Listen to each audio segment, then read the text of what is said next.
बुद्ध की मजबूरी सोच के परेशान होता हूँ कई बार, और फिर मैं सोचता हूँ कि काश यशोधरा जैसा व्यक्तित्व सबका होता। बुद्ध की रियल कहानी क्या है शायद किसी को नहीं पता। मैं जिस कहानी की बात कर रहा हूँ, मैथिली शरण गुप्त नाम के एक बड़े प्रसिद्ध कवि ने यशोधरा नाम की पुस्तक में वो कहानी लिखी है, भूमिका में जिक्र किया। बुद्ध बचपन से ही थोड़े से वैरागी किस्म के व्यक्ति थे। उनकी कुंडली देख के एक ज्योतिषी ने बताया भी था। माता पिता बहुत परेशान थे, शुद्धोदन उनके पिता का नाम था।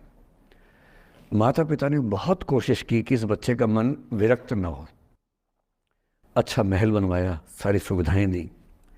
जैसे ही बुद्ध थोड़े से किशोरावस्था में आए, उस समय की दुनिया की सबसे खूबसूरत महिला से, लड़की से, यशोधरा से उसकी शादी करवा दी। यशोधरा के पिता ने काफ़ी एग्ज़ाम लिए बुद्ध जी के, वो सारे एग्ज़ाम में पास हुए, तब जाके शादी हुई, ऐसे नहीं हुई। शादी हुई तो बुद्ध भी ठीक था, रमे रहे उस जीवन में। बेटा हुआ उनका राहुल। अब बुद्ध की विरक्ति का भाव बढ़ता जा रहा था। 29 साल की उम्र के आसपास ऐसा हुआ कि उन्होंने एक मृत व्यक्ति को देख लिया, एक बूढ़े को देखा, एक भिखारी को देखा, एक बीमार को देखा। विरक्त हो गए और उनका मन हुआ घर छोड़ दूं, ज्ञान की खोज में चला जाऊं। अब ज्ञान की खोज में जाएं, उनको पता है कि भाई मेरी पत्नी भी है, मेरा बेटा भी है, राज्य भी है, कैसे छोड़ दूं। छोड़ना जरूरी है। अंदर की आवाज है कि छोड़ो, तुम इस चीज के लिए नहीं बने हो, तुम्हारा स्वधर्म कुछ और है। बाहर की जिम्मेदारी है कि छोड़ नहीं सकते। मैं अनुमान करता हूं कि बुद्ध ने शायद अपने पिताजी से कहा हो कभी कि पिताजी मैं बहुत परेशान हूं, छोड़ना चाहता हूं। तो पिता ने समझा बुझा के मना किया होगा कि बेटा शोभा नहीं देता, ऐसा मत करो। हो सकता है पत्नी से भी बात की हो, पत्नी ने भी कहा हो कि ये क्या बात हुई, हम सबका जीवन तुम पे टिका है, बच्चा अभी बिस्तर से भी नहीं उतरा है, अभी तो चलना भी नहीं शुरू किया है, तुम ऐसी बात कर रहे हो। इसका जिक्र नहीं मिलता इतिहास में कि ये बात हुई कि नहीं हुई। और एक दिन बुद्ध ने तय किया और वो आधी रात को पत्नी और बेटे को सोता हुआ छोड़ के चले गए। इसको बौद्ध परंपरा में महाभिनिष्क्रमण कहते हैं, बुद्ध का अपने घर से निकल जाना। अब बुद्ध चले गए, लेकिन मैथिली शरण गुप्त यशोधरा के पर्सपेक्टिव से बुद्ध को देख रहे हैं। यशोधरा बहुत परेशान है, भाई पति चला गया है, बच्चे का पिता चला गया, मजाक छोड़ना है। राजा परेशान है कि उनका उत्तराधिकारी चला गया है। यशोधरा इतनी परेशान है, बहुत लंबे समय तक छंद आते रहते हैं कि वो कितनी बेचैन है, कितनी परेशान है।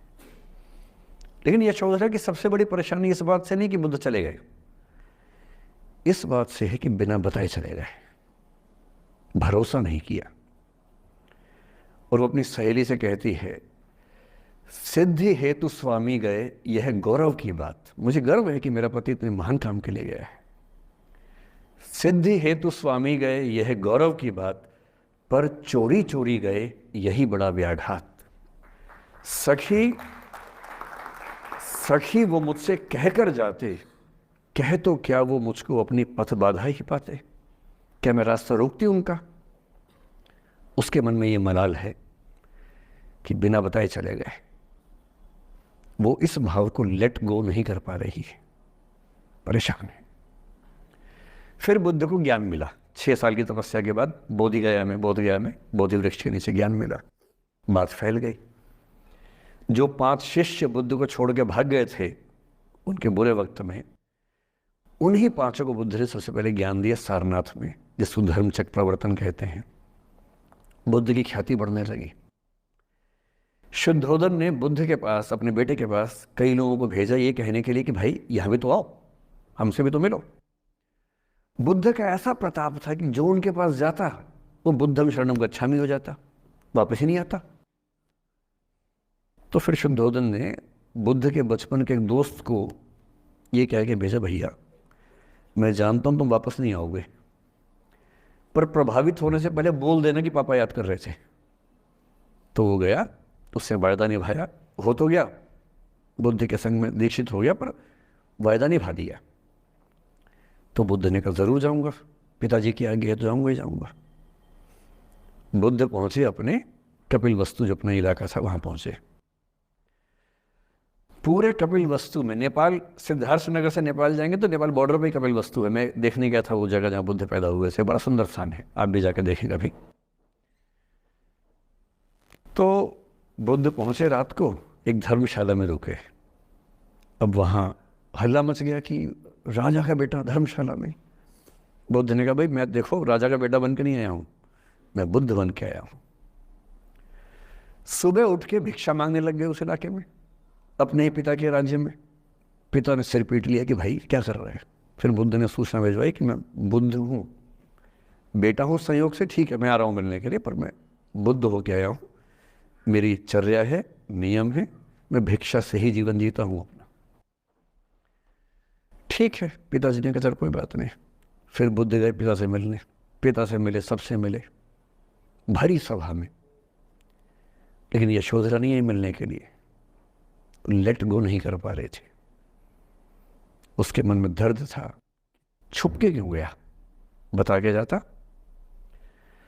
बुद्ध ने पूछा पिता से कि यशोधरा कहाँ है, तो बोले कि वो कह रही है कि अगर बुद्ध मिलना चाहेंगे तो खुद ही मिलने आएंगे मुझसे, मैं क्यों जाऊंगी भाई, आत्मसम्मान भी तो कोई चीज़ है, मैं क्यों मिलने जाऊंगी।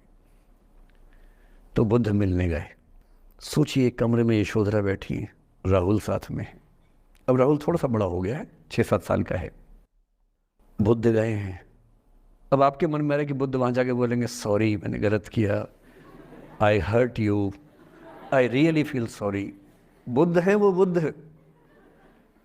वहाँ जाके क्या बोल रहे पता है, भिक्षाम देहि, भिक्षा दो।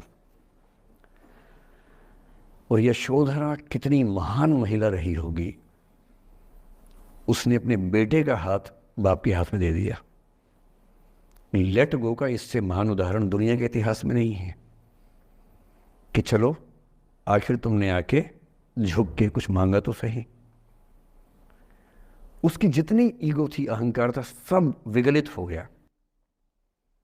और जो औरत परेशान थी कि मुझसे बिना बताया गया, उसने अपने बेटे को दे दिया कि इसको लेके जाओ, क्योंकि मैं जानती हूँ कि तुम महान काम कर रहे हो, और तुम महान काम कर रहे हो तो मैं क्यों बीच में आऊंगी भाई। मेरा पति महान काम कर रहा है तो मुझे खुशी होनी चाहिए, और तुम्हारी उस खुशी में मैं क्यों पीछे हटूं। बस मुझे भरोसे में लेके जाते तो और खुश होती। ऐसी दूसरी कहानी रात